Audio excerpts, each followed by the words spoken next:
Now, one of the tricks to give yourself a head start is before the show, be very sure you know where the cable is from the microphone and in the stand. Is it to the left or is it to the right?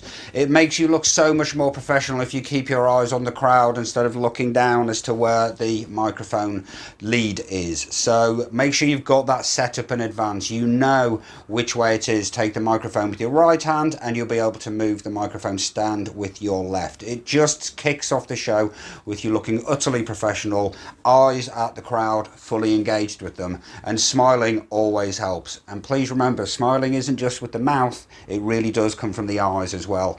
This is your party. You're thrilled to finally encounter your guests. Let them know you're happy to see them. There are, of course, no hard and fast rules in exactly how a show should begin, but I do believe taking the microphone, moving the stand, keeping your eyes on the audience and greeting them, arguably by introducing yourself and naming the night you're performing at, that seems like a very solid start to any given show, and then you can get into speaking with the audience. The example I gave there was giving the audience a reason to applaud themselves because they're better looking than the crowd we had at the last show. It doesn't really matter what reason you come up with, but I do urge you to come up with a reason for the audience to applaud themselves. That's what you're looking for. 3 or 4 reasons for the audience to applaud. Once for you when you came on stage, once for themselves for a reason you've given them.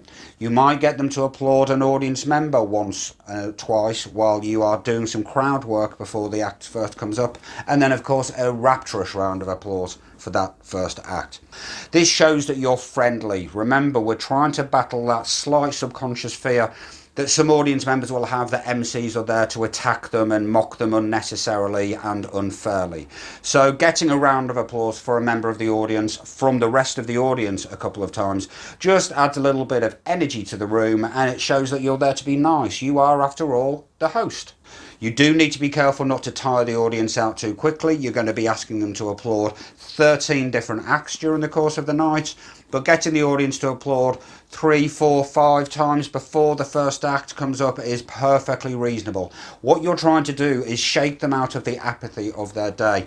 Many of your audience will have had a bad day. They might be doing jobs they can't stand. It's helping you assert a line in the sand that, look, what's happened in the day has happened. Now's the time to have a good time. It just gets the juices flowing at the top of the show. You've taken the stage and you've spoken your first words to the audience, but it's worth taking a step back just for a second.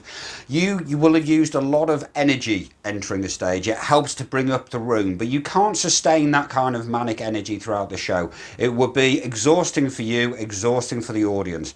What you very quickly would do is settle yourself into a level of energy and enthusiasm that sits in a, if it was marked out of 10, somewhere of about 6 or 7. You're enthusiastic, you're quite able to move around as you see fit, but this leaves you space to moderate as well. If later on you need to somehow become more downbeat for the setting up of a joke, or suddenly become genuinely enthused because something crazy and fun has happened in the room, you can go from a 6 or a 7 to an 8 or a 9 and then settle back into your 6 or 7. If you're going a little bit downbeat, you fall to a 4 or a 5, and then you tell the joke and you move back up to 6 or 7. So 6 or 7 is a good, steady place to be. So just try and keep an eye on that while you're emceeing.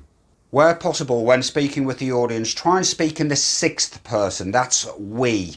Try and break down the barrier of it's us and them, yourself and them. It's not necessarily a case of, are you ready for a good night, ladies and gentlemen? It's, are we ready for a good night, ladies and gentlemen? You are subconsciously working with how the audience are thinking, and making yourself a part of them makes it so much easier to be their friendly guide during the evening, which ultimately is your role as the MC.